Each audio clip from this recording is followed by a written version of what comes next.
Hello student. आज के video में हम यूपी बोर्ड के कक्षा 10 का गणित का पेपर सॉल्व करेंगे।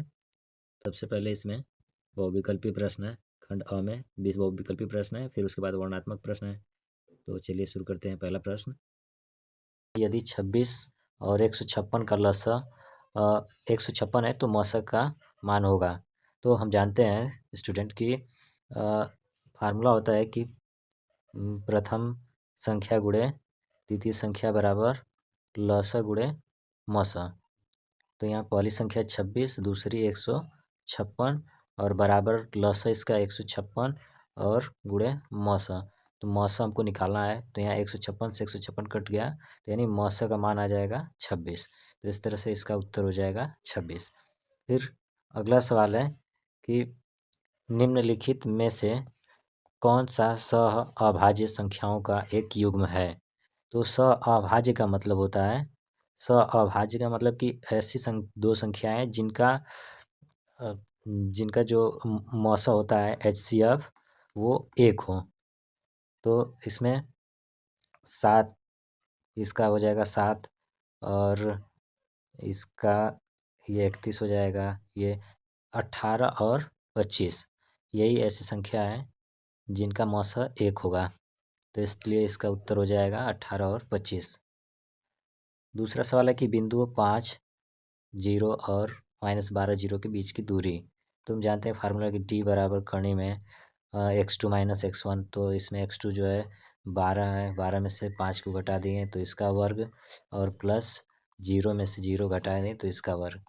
तो इसको हल करेंगे तो -12 और इसको जोड़ देंगे तो -17 का वर्ग हो जाएगा और प्लस 0। तो इस तरह से आ जाएगा कर्ण में 289। तो ये जो है 17 का वर्गमूल होता है, 17 का वर्ग है। तो इसलिए इसकी दूरी हो जाएगी D 17। फिर अगला सवाल है इसमें कि वह छोटी से छोटी संख्या जिसको 35, 56 और 91 से विभाजित करने पर प्रत्येक दशा में 7 शेषफल होगा। तो जब भी ऐसा सवाल पूछे कि वह छोटी से छोटी संख्या बताओ जो इन तीनों से विभाजित हो, तो हम इन तीनों का लॉसा निकाल करके, एलसीएम निकाल करके और उसमें 7 जोड़ देते हैं। तो इसका एलसीएम निकालने के लिए पहले हम इसको हल करेंगे। तो 35, 56 और 91, इसका अगर लॉसा निकाले तो इसको सबसे पहले हम 13 से घटाएंगे। तो ये 35 नहीं कटेगा और 56 नहीं कटेगा, ये 13 7 91। फिर इसको 7 से घटाएं तो 7 5 35, 7 8 56 और ये 7 एकम 7। फिर इसको 5 से कटा दें तो 5 से कटाएंगे तो 5 एकम 5, फिर 8 ये और ये। फिर इसको 2 से कटाएंगे तो 4, फिर 2 से कटाएं तो फिर 2, फिर 2 से कटाएं तो 1, यानी सब कट जाएगा इस तरह से। तो इस तरह से जब हम गुणा करेंगे तो 13 7 91 और 5 का गुणा करें, 5 दूनी 10, 10 दूनी 20, दूनी 40, यानी इसका गुणा किया 40, यानी हम 91 में 40 का गुणा करेंगे। तो जब इन दोनों का गुणा करेंगे तो आ जाएगा 3640। अब जो है ये तो इनका लस आ गया, लेकिन इसमें 7 शेषफल बच रहा है, तो इसमें हम 7 जोड़ देंगे तो इस तरह से उत्तर मिल जाएगा 3647। तो इसका उत्तर हो जाएगा, ये इसका उत्तर तीसरा हो जाएगा। फिर अगला सवाल है कि 8 के प्रथम 15 गुणजों का योगफल होगा। तो 8 के 15 मल्टीपल्स पहले निकाल लेंगे। तो 8 के प्रथम मल्टीपल्स हो जाएंगे 8, 16, 24, इस तरह से करेंगे और लास्ट में 15 है तो 15 से गुणा कर देंगे तो ये आ जाएगा 126। तो यानी कि ये एक समांतर श्रेणी बन गई। तो जिसमें समांतर श्रेणी का पहला जो है नंबर वो 8 हो गया, और इसका सर्वांतर जो D होता है ये 8, ये भी हो जाएगा। 16 में से 8 घटाए तो 8, और इसका आखिरी हो जाएगा 126। तो इसके लिए फार्मूला हम जानते हैं कि SN बराबर, सबका जोड़ निकालना है योग। तो SN बराबर n/2 और ब्रैकेट में 2a + n-1 इंटू D, ये फार्मूला यूज करते हैं। तो बराबर ये n का मान, ये जो पूरी संख्या है 15 गुणा जाए, यानी इसमें n का मान 15 हो जाएगा और बटे में 2, और 2 गुणे a का मान 8 है, प्लस ये n 15 - 1 इंटू D का मान भी 8 है। तो इस तरह से 15 बटे में 2, इसको लास्ट में चल के इसको 2 से कटा देंगे, इसलिए तो ये 8 में गुणा किए तो 16, प्लस 15 में से 1 घटाए 14 और 14 में 8 का गुणा करेंगे तो ये 112। फिर 15/2 और 16 और 112 जोड़ेंगे तो ये 128 और 2 से जब कटा दिए तो ये आ जाएगा 64। फिर 15 का गुणा अगर हम 64 में करते हैं तो ये आ जाएगा 15 गुणे 64 960 आ जाएगा। तो इसका उत्तर हो जाएगा 960। फिर अगला सवाल है इसमें कि यदि द्विघात समीकरण x square plus 2x minus P का एक मूल -2 हो तो p का मान होगा। तो हम जानते हैं कि जो भी मूल होते हैं किसी भी द्विघात समीकरण का, उस मूल को अगर हम इसमें रखें तो उसका मान जो होता है 0 के बराबर हो जाता है। तो यहाँ हम -2 रखेंगे x के जगह पर, तो ये -2 का वर्ग प्लस 2 गुणे -2 माइनस पी बराबर 0। तो -2 का वर्ग करेंगे 4 प्लस इसमें भी गुणा करेंगे जब 2 में -2 का, तो ये आ जाएगा -4 हो जाएगा और यहाँ माइनस पी बराबर 0। ये +4 और ये -4 दोनों कट गया तो यहाँ -p बराबर 0 यानी p बराबर हमको मिल जाएगा 0। तो इस तरह से इसका उत्तर हो जाएगा 6वें का उत्तर p बराबर 0। अगला सवाल है कि समीकरण 2x² माइनस 5x प्लस 4 बराबर 0 के मूलों की प्रकृति होगी। तो हम जानते हैं कि जब भी मूलों की प्रकृति ज्ञात करना होता है तो हम विविधकर का मान निकालते हैं। जैसे विविधकर होता है कि b² माइनस 4ac। अब इसको देखते हैं कि ये 0 से बड़ा है कि छोटा है कि बराबर है। तो जब भी अगर प्रकृति ज्ञात करना है तो पहले इसको निकालेंगे। तो b का मान -5 और a का मान 2 और c का मान 4। तो इसको हल करिए तो -5 का वर्ग -4 गुणे a का मान जो है 2 है और c का मान 4। तो ये 25 हो जाएगा। -5 का वर्ग करेंगे 25 माइनस 4 दूनी 8 और 8 चौके 32 और 25 में से जब हम 32 को घटाएंगे तो आ जाएगा 7 -7 आ जाएगा जो कि 0 से छोटा है। तो जब भी अगर 0 से छोटा होता है तो इसका मान वास्तविक नहीं होते हैं। तो यानी काल्पनिक और वास्तविक नहीं है। दो त्रिभुज एक दूसरे के समरूप होंगे तो ये कब होंगे? यदि इनके संगत कोण बराबर हों, यदि इनकी संगत भुजाएं समानुपाती है। तो इसका उत्तर हो जाएगा ए और बी दोनों। फिर अगला प्रश्न है कि ये चित्र ओडीसी त्रिभुज है और ये जो कॉन्ग्रुएंट है सर्वांगसम है। त्रिभुज ओ बी एक है तो यदि बी ओ सी बराबर 125 तो सी डी ओ बराबर 70। ये अगर 70 है तो ओ ए बी ज्ञात करना है, यानी हमको ये वाला कोण ज्ञात करना है। तो हम देख रहे हैं कि ये 70 है और ये 125। तो ये जब 125 है तो इसका मतलब कि ये कोण जो हो जाएगा त्रिभुज के जो दोनों कोण होते हैं विपरीत, ये दोनों के सम के बराबर होते हैं। तो जब ये 70 है तो ये कोण हो जाएगा, इसको घटा देंगे इसमें से तो ये आ जाएगा 55। ये कोण 55 हो जाएगा। और जब ये सर्वांगसम है तो ये कोण 70 और ये कोण 55। तो इस तरह से इसका उत्तर हो जाएगा 55। फिर अगला सवाल है कि साइन थीटा और कास थीटा दोनों बराबर हैं। साइन थीटा और कास थीटा दोनों बराबर हैं तो ये और वो भी जो है कि जो थीटा का मान है वो 0 और 90 के बीच में है। तो हम जानते हैं कि साइन 45 अंश का मान जो होता है 1/2 और इसका भी मान करणी में 1/2, यानी कि साइन 45, यानी इसमें 45 अंश हो जाएगा थीटा का मान। फिर साइन 15 और कास 75 का मान होगा। तो इसको हम लोग लिख सकते हैं जैसे इस साइन को 15 को 90 माइनस 75 लिख सकते हैं और बटे में कास 75। और जब साइन 90 माइनस 75 यानी थीटा होता है कि साइन 90 माइनस थीटा बराबर कास थीटा। तो इस तरह से इसकी वैल्यू हो जाएगी कास 75 बटे में कास 75। तो कट के इसका मान 1 हो जाएगा।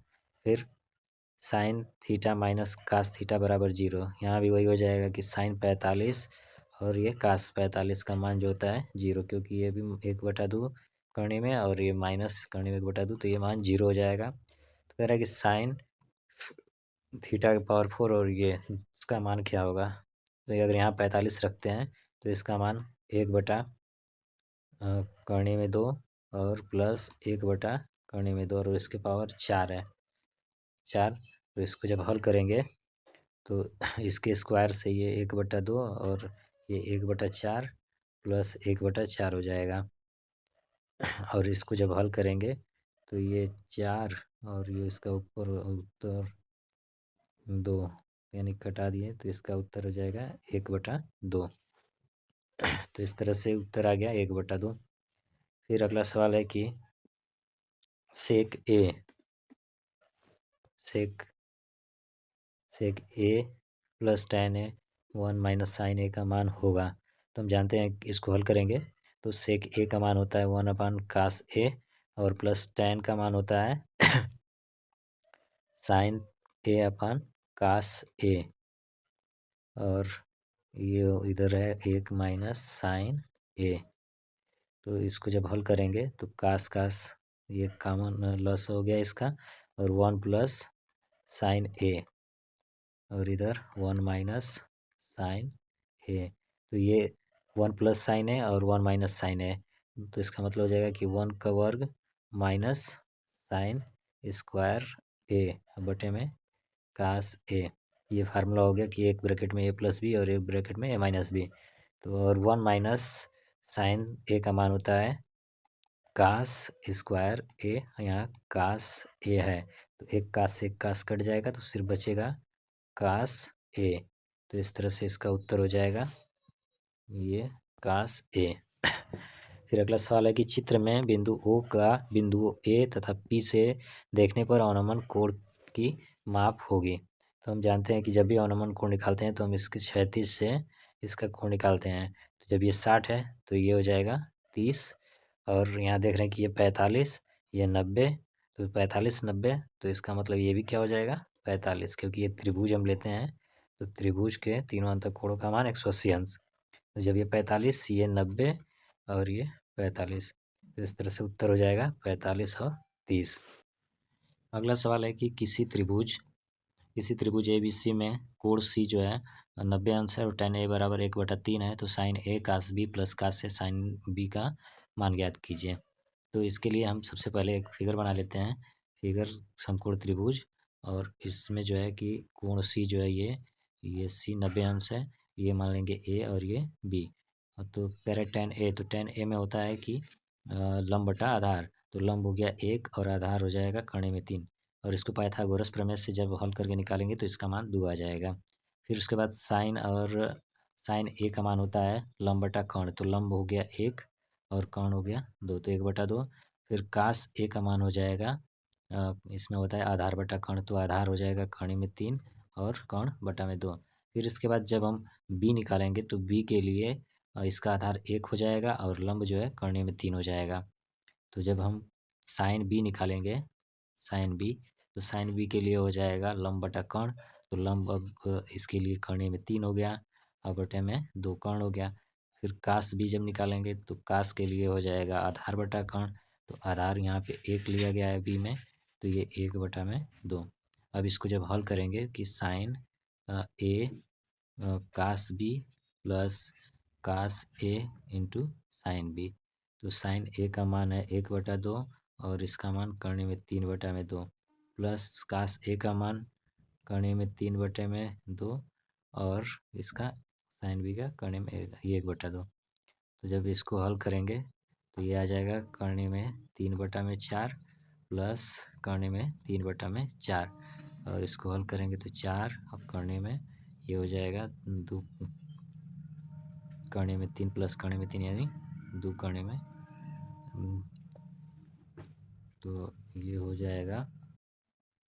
जब हम इसमें अब रखेंगे बारी बारी से सबका मान तो जैसे हो जाएगा कि sine A into cos B plus cos A sine B तो साइन ए का मान ये 1/2 और इसका भी 1/2 प्लस कास का इसका मान कर्ण में 3/2 और गुणा कर्ण में 3/2 तो ये हो जाएगा 1/4 प्लस ये कर्ण में 3 कर्ण वर्ग हो जाएगा ये 3 गुणा करने पे और ये 4 और जब इसको हल करेंगे तो ये आ जाएगा 4 और 1 प्लस 3 यानी 4/4 यानी कट के 1 इसका मान 1 हो जाएगा। फिर अगला सवाल है कि एक घड़ी की मिनट की सुई 8 सेंटीमीटर लंबी है।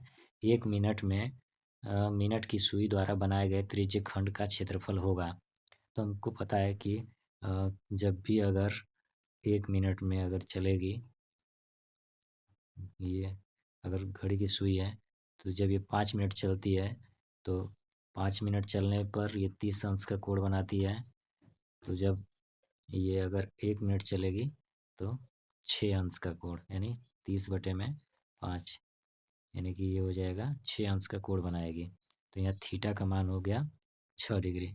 तो फार्मूला होता है कि त्रिज्य खंड का क्षेत्रफल बराबर, किसी भी त्रिज्य खंड का क्षेत्रफल बराबर होता है कि थीटा बटे में 360 गुणे पाई आर स्क्वायर।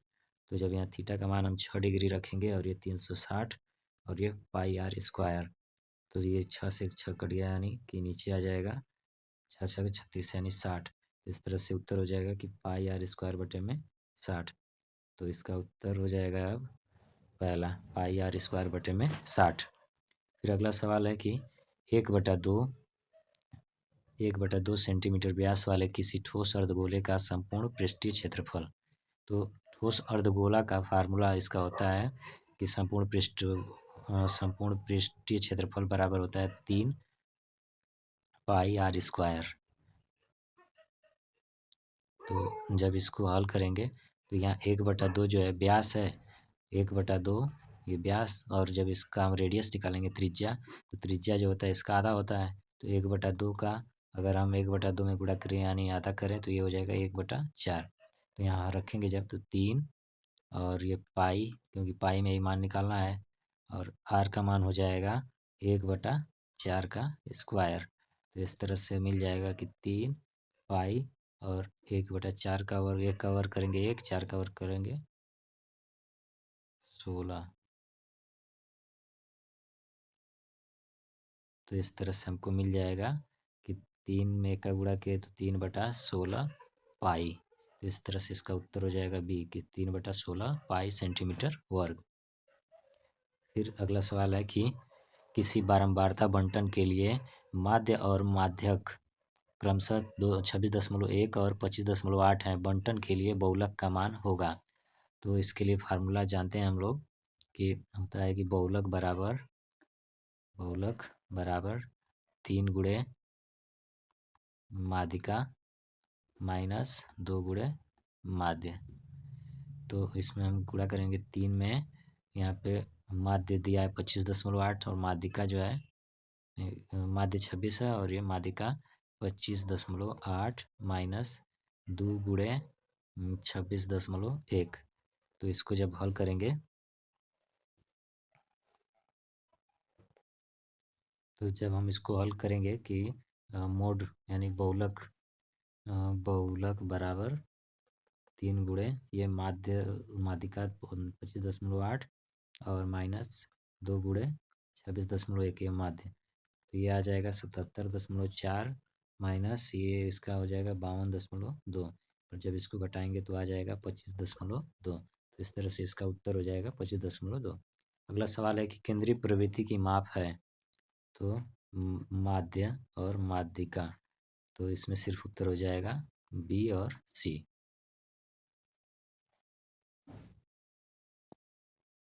तो 20 बहुविकल्पी प्रश्नों के बाद अब ये शुरू हो गया खंड ब। तो खंड ब में वर्णात्मक प्रश्न है, यानी इनको हल करने हैं।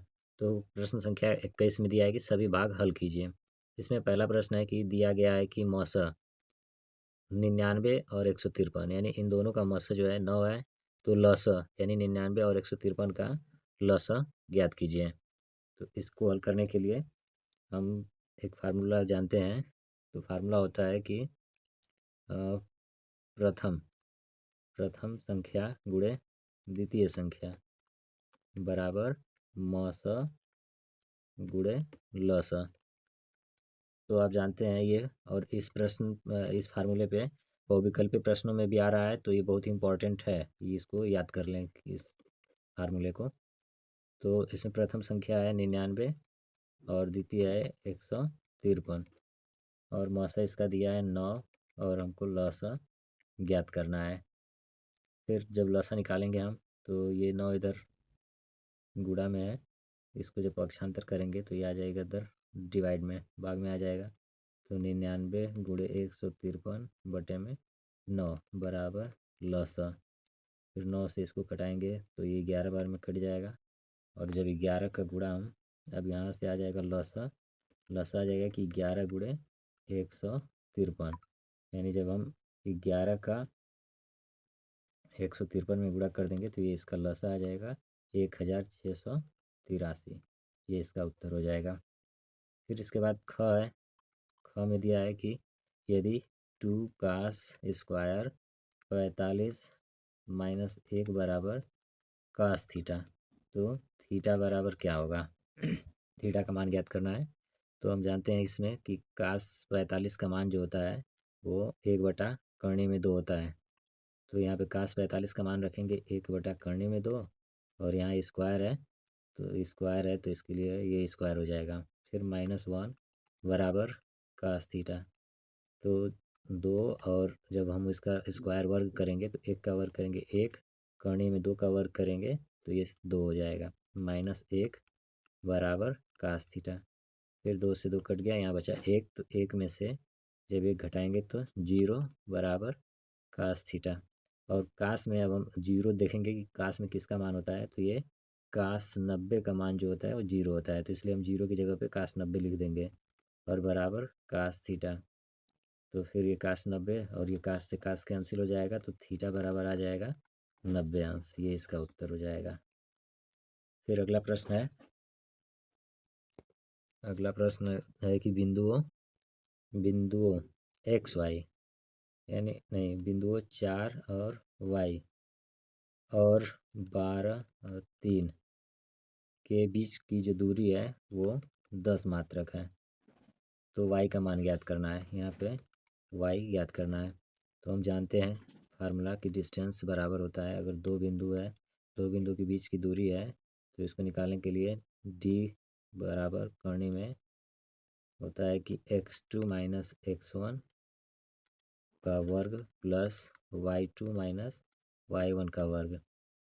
तो यहाँ पे ये d जो दिया है वो 10 मात्रक दिया है और करनी में इसका मान हो जाएगा x2 जो है 12 और x1 4, तो 12 माइनस 4 का वर्ग प्लस ये y2 और ये y1, ये हो जाएगा 3 माइनस y का वर्ग। इसके बाद दोनों पक्षों का वर्ग कर देंगे, यहाँ लिख देंगे कि दोनों पक्षों का वर्ग करने पर, दोनों पक्षों का वर्ग, तो जब हम यहाँ से 10 का वर्ग करेंगे तो ये हो जाएगा 100 और इसका वर्ग करेंगे तो ये करनी हट जाएगी। तो करनी हट जाएगी तो सिर्फ बचेगा 12 माइनस 4 का वर्ग, यानी 12 में से 4 घटाएंगे तो 8 और 8 का वर्ग करेंगे इसका, तो 8 का वर्ग करेंगे तो 64 प्लस ये बच गया 3 माइनस वाई स्क्वायर। फिर इसके बाद इसको जब हमको वाई का मान निकालना है यहाँ पे, तो इसको 64 को पक्षांतर करेंगे तो ये जब इधर आएगा तो इधर प्लस में है, इधर आके ये -64 हो गया और बराबर 3 माइनस वाई स्क्वायर। फिर 100 में से 64 घटाएंगे जब, तो इसका मान आ जाएगा 36 बराबर 3 माइनस वाई का होल वर्ग। अब यहाँ से जब हम ये यहाँ से स्क्वायर हटाएंगे तो ये करनी में हो जाएगा, ये करनी में 36 बराबर 3 माइनस वाई, और करनी में 36 का मान होता है 6 बराबर 3 माइनस वाई। अब यहाँ पे अगर हम इसको हल करेंगे, जब वाई का मान निकालेंगे तो वाई को इधर पक्षांतर कर दे और 6 को इधर, तो इस तरह से आ जाएगा कि 6 और -3 बराबर माइनस वाई, यानी माइनस ये +3 बराबर -y। तो इस तरह से आ जाएगा कि y का मान -3 आ गया। ये इसका उत्तर हो जाएगा। इसके बाद अगला प्रश्न है ग। अगला प्रश्न ग में है कि बिंदुओं x y बिंदुओं 3 6 और बिंदु -3 4 से समदूरस्थ हो तो x और y में संबंध ज्ञात कीजिए। तो इस प्रश्न को हल करने के लिए कह रहा है कि जैसे मान लेते हैं कि एक बिंदु है जो ये x y है और ये समदूरस्थ है दो बिंदु से, यानी दोनों बिंदुओं से इसकी जो दूरी है वो बराबर है। तो एक बिंदु ये हो गया और एक बिंदु ये, तो इसका दिया माइनस, अरे ये हो गया 3 6 और ये बिंदु हो गया -3 और 4। कह रहा है कि ये जो एक्स वाई है इन दोनों से बराबर दूरी पे है, यानी जो ये डिस्टेंस है दोनों का बराबर है। तो इसलिए हम एक बार इन दोनों का डिस्टेंस निकालेंगे और एक बार इस दोनों का डिस्टेंस निकाल के दोनों को बराबर कर देंगे। तो इसका निकालेंगे डिस्टेंस, जब पहले का निकालेंगे D1 मान लेते हैं कि इसका है, तो इसको जब हल करेंगे तो ये करनी में ये हो जाएगा, इसमें हम ये x2 एक माइनस x1, यानी ये हो जाएगा x-3 का वर्ग प्लस एक y-6 का वर्ग। तो ये तो इसका हो गया। इसके बाद दूसरे का निकालेंगे, तो दूसरे का निकालेंगे जब D2, तो ये अभी हो जाएगा कि x -3 करेंगे तो ये +3 हो जाएगा। और फिर इसके बाद ये करने में आए ये वर्ग प्लस y-4 का वर्ग। तो अब जब ये दोनों जो है D1 और D2 दोनों बराबर हैं, तो इसलिए ये दोनों भी बराबर हो जाएंगे और दोनों का करनी हट जाएगा। जब दोनों तरफ करनी हो जाएगा तो इधर से मिल जाएगा हमको x-3 का वर्ग प्लस y-6 का वर्ग बराबर ये इधर x + 3 का वर्ग और प्लस y-4 का वर्ग। अब इसको जब हम वर्ग करेंगे तो x माइनस ये a-b का होल स्क्वायर के फार्मूले पे तोड़ेंगे इसको, तो ये हो जाएगा x² प्लस 3 का वर्ग करेंगे तो 9 और -2ab होता है तो 2 इंटू 2 गुणे a की जगह पर x और b की जगह पे 3, फिर प्लस इसको तोड़ेंगे अब, तो ये हो जाएगा कि y² प्लस 6 का वर्ग करेंगे तो 36 और फिर ये हो जाएगा -2 गुणे y और गुणे 6। फिर इसके बाद बराबर के इस साइड वालों को करेंगे तो ये हो जाएगा x² प्लस 3 का वो स्क्वायर यानी 9 और प्लस 2ab में 2 हो जाएगा गुणे x गुणे 3, फिर प्लस अब इसको करेंगे इसका वर्ग, तो ये हो जाएगा y² प्लस 4 का वर्ग 16 और -2 और y इंटू 4। फिर इसको हल करेंगे जब आगे, तो यहाँ से x² से ये x² कट जाएगा और y² से ये y² कट गया। बचा इसमें से ये 9 माइनस इसको गुणा करेंगे तो 6x और यहाँ से और बचा ये 36 और -6 दूनी 12 y बराबर इधर बचा ये 9 से 9 भी कट जाएगा, दोनों प्लस है तो ये दोनों कट गया तो ये बचा सिर्फ -6x। फिर इसके बाद इसका गुणा करेंगे तो 2 तिहाई 6x और प्लस 16 और ये माइनस हो जाएगा 8y। अब इन सबको पक्षांतर करके हल कर लेंगे, xy को एक तरफ और ये अंक वाला जो है कांस्टेंट नंबर उनको एक तरफ, तो ये हो जाएगा -6x और इस 6x को भी इधर लाएंगे तो ये भी -6x। फिर उसके बाद इस 36 को हमको इधर ले जाना है इसलिए छोड़ देंगे, ये -12y, ये -8 है इधर आके +8 हो जाएगा। इसके बाद इधर 16 और ये 36 जब आएगा इधर तो -36 हो जाएगा, इधर प्लस में था इधर आके माइनस हो जाएगा। फिर अब इसको जोड़ेंगे तो -6 हो जाएगा -12x और 8y में से 12y घटाएंगे तो ये आ जाएगा -4y बराबर 16 में से जब 36 घटाएंगे तो -20। तो इस तरह से मिल गया हमको, यहाँ से माइनस कामन कर लेंगे तो ये सिर्फ 12x प्लस 4y बराबर 20। इसमें से भी माइनस कामन कर लिए और इसमें भी, तो माइनस कैंसिल हो गया तो सिर्फ हमको मिल गया 12x प्लस 4y बराबर 20। और इनमें से 4 हम कामन कर लेंगे, 4 अगर सब में से निकालेंगे तो ये हो जाएगा 3x प्लस y और इसके बाद बराबर इसको 4 × 5 कर दें तो 4 से 4 कैंसिल हो जाएगा। तो इस तरह मिल गया 3x + y = 5। ये आ जाएगा इसका संबंध। तो ये इसका उत्तर हो जाएगा। फिर इसके बाद अगला प्रश्न है। अगला प्रश्न देखेंगे इसमें अंग। एक लंबवृत्तीय शंकु के आधार की त्रिज्या 3.5 सेंटीमीटर तथा ऊंचाई 12 सेंटीमीटर है। तो शंकु का आयतन ज्ञात कीजिए। तो इसमें दिया है कि एक लंबवृत्तीय शंकु है।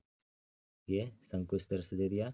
कह रहा है कि इसकी जो त्रिज्या है, यानी यहाँ से यहाँ तक जो त्रिज्या है वो दिया है 3.5 सेंटीमीटर, और जो इसकी ऊंचाई है, ये इसकी जो ऊंचाई दिया है ये दिया है 12 सेंटीमीटर। तो कह रहा है कि इसमें इसका आयतन ज्ञात करो।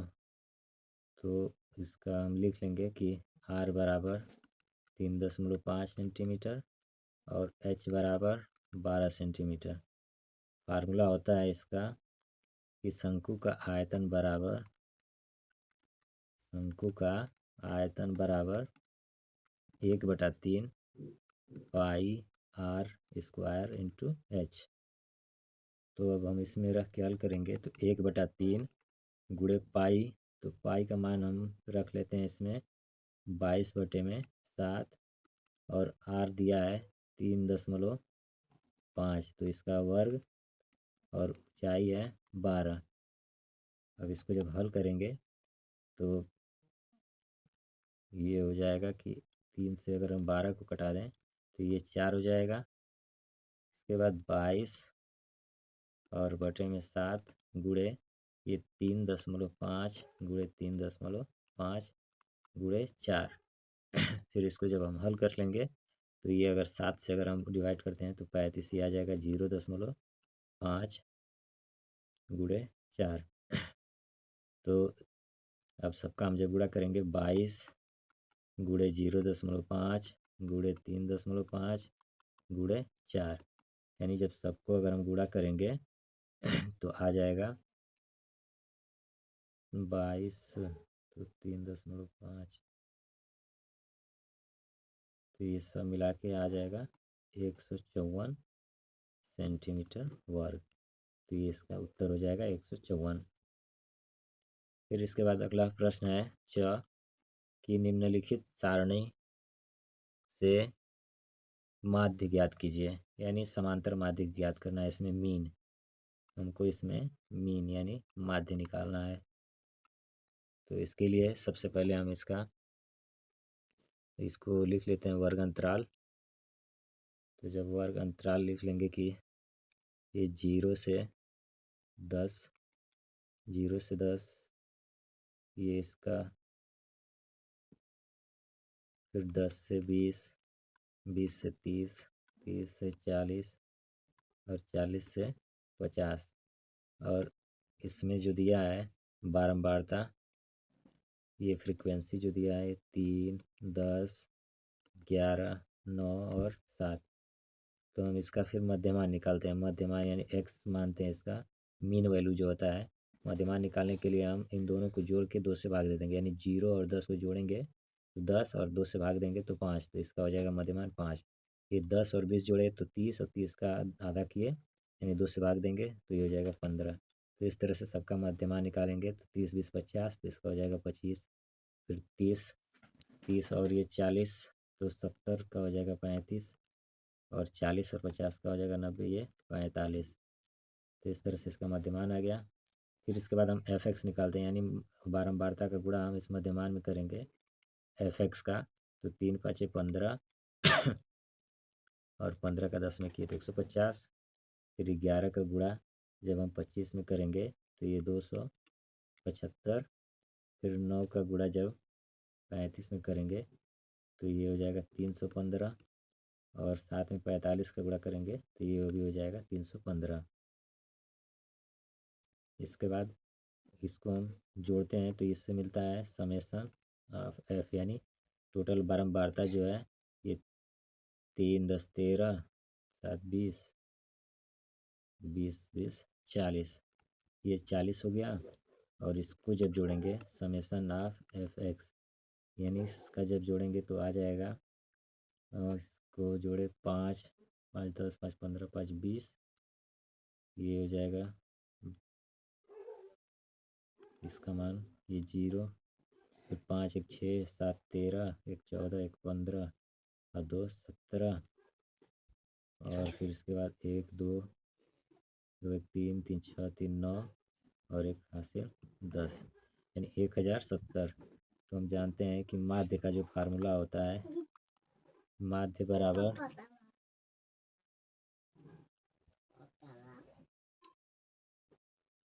तो फार्मूला होता है इसका कि समेसन ऑफ एफ एक्स बटे में summation of F, sigma F x बटा में सिग्मा एफ। तो इसका मान आया 1070 और ये है 40। तो फिर ये 0 से 0 कैंसिल, और जब हम 107 को डिवाइड करेंगे 4 से तो इसका आ जाएगा 26.75, ये हो जाएगा माध्य। तो ये इसका आंसर हो जाएगा।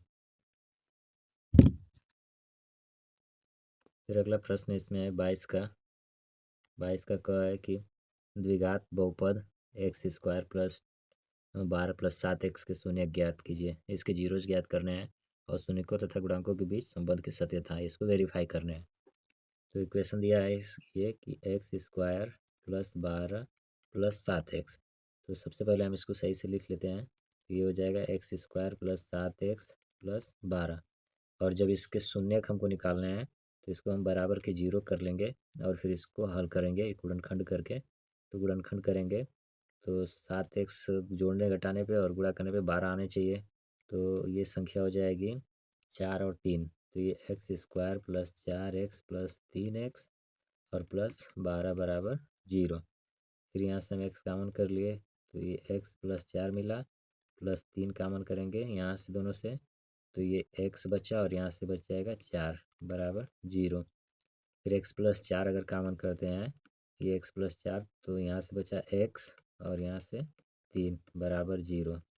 फिर दोनों को बारी बारी से हम 0 के बराबर रखेंगे, जैसे x प्लस 4 बराबर 0 और x प्लस 3 बराबर 0। तो यहाँ से मिल जाएगा x बराबर -4, यहाँ से x बराबर -3। तो ये हो गए जीरोज, यानी x के जो दो जीरो हो गए ये इस द्विपद बहुपद के। तो एक -4 और -3, अब इसको हम वेरीफाई करेंगे इस बहुपद में रख करके। अगर इसका मान 0 हो जाता है जब हम ये इसका मान रखते हैं इसमें, तो ये सब वेरीफाई हो जाएंगे। तो पहला है x square plus 12 plus 7x, चाहे इसमें हम 7x प्लस 12 करके और x की जगह पे रखेंगे जब इसमें, तो x की जगह पे -4 रखना है। एक्स स्क्वायर प्लस 7 गुणे -4 और प्लस 12, इसको हल करने पर इनका मान 0 हो जाना चाहिए।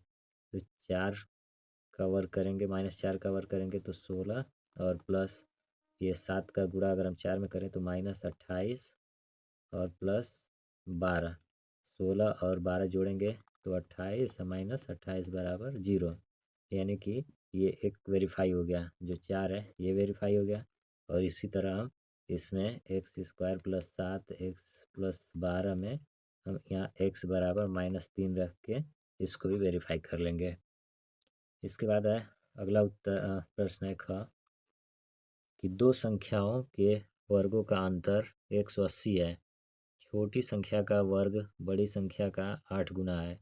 दोनों संख्याएं ज्ञात कीजिए।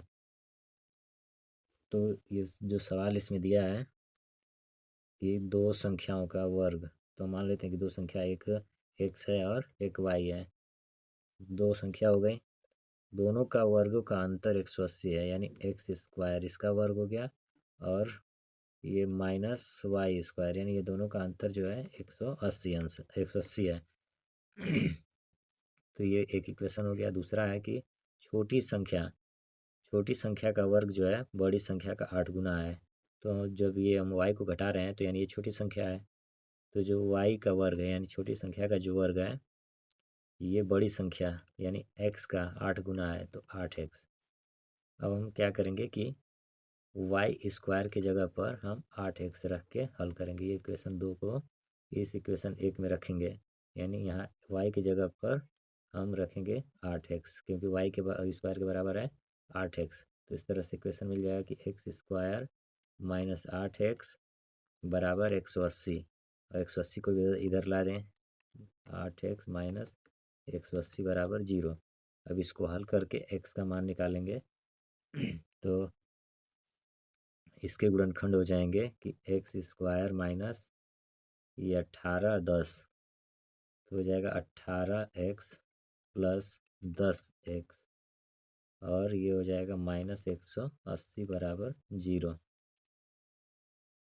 अब इसमें आप जानते होंगे कि कैसे हम यहाँ -18 और 10x रखे हैं, क्योंकि 10 में से अगर 18 घटाएंगे तो -8 आ जाएगा। फिर है कि एक्स स्क्वायर, यहाँ से x कॉमन करेंगे अब, तो जब x कॉमन करेंगे तो x माइनस 18, यहाँ से प्लस 10 कॉमन करेंगे इन दोनों में से तो यहाँ से x माइनस 18 बराबर 0। फिर x माइनस अगर 18 कॉमन करते हैं यहाँ से, तो यहाँ से मिल जाएगा x, और यहाँ से प्लस 10 बराबर 0। फिर दोनों को 0 के बराबर रखेंगे तो यहाँ से हमको मिल जाएगा x बराबर 18, और यहाँ से मिल जाएगा x बराबर -10। तो जब हम देख रहे हैं कि ये -10 वाला तो होगा नहीं, तो इसलिए हम x का मान जो है 18 लेकर के इसको हल करेंगे तो y का मान निकालेंगे। तो वाई स्क्वायर बराबर हम जान रहे हैं कि 8x होता है, और 8 और x का मान आया है 18, तो ये हो जाएगा 18। और जब इसको हम गुणा कर देंगे तो वाई स्क्वायर बराबर आ गया 18 144। तो जब y का मान निकालेंगे तो y बराबर हो जाएगा, ये यहाँ से स्क्वायर हटाए तो ये करनी में आ जाएगा, तो करनी 144 का मान हो जाएगा 12। तो इस तरह से y का मान आ गया 12। तो यानी जो दोनों संख्याएं हैं, एक आ गया x बराबर 18 बड़ी संख्या, और छोटी संख्या जो हो जाएगा y बराबर 12। इसके बाद है अगला प्रश्न है ग। इसके बाद ग है, तो ग को हल करेंगे। ग दिया है कि सिद्ध कीजिए कि किसी बाह्य बिंदु से किसी वृत्त पर खींची गई दो स्पर्श रेखाओं के बीच का कोण स्पर्श बिंदुओं को मिलाने वाले रेखाखंड द्वारा केंद्र पर अंतरित कोण का संपूरक होता है। तो इसको हम लोग सत्यापित करना है। इसमें प्रश्न में दिया है कि प्रश्न में ये दिया है कि अगर कोई वृत्त है, ये एक वृत्त दे दिया, और इसके बाह्य बिंदु, ये कोई इसका बाह्य बिंदु हो गया, बाह्य बिंदु से यहाँ पे स्पर्श रेखा, ये दोनों यहाँ से स्पर्श रेखा हो जाएंगे, ये स्पर्श रेखा। तो बाह्य बिंदु से किसी वृत्त पर खींची गई दो स्पर्श रेखाओं के बीच का कोण स्पर्श बिंदुओं को मिलाने वाले रेखाखंड द्वारा केंद्र पर अंतरित कोण का संपूरक होता है। यानी हमको सिद्ध करना है कि जो यहाँ से केंद्र पर, इसके केंद्र पर इस रेखाखंडों के द्वारा जो कोण अंतरित होगा, तो ये कोण जो होगा इस कोण के संपूरक होगा। तो इसको हम मान लेते हैं कि यहाँ जो बिंदु है ये P है, और ये Q, ये R, और ये मान लेते हैं कि O है सेंटर को, और इसको हम मिला देंगे इसको इस तरह से। तो इसमें हम जानते हैं कि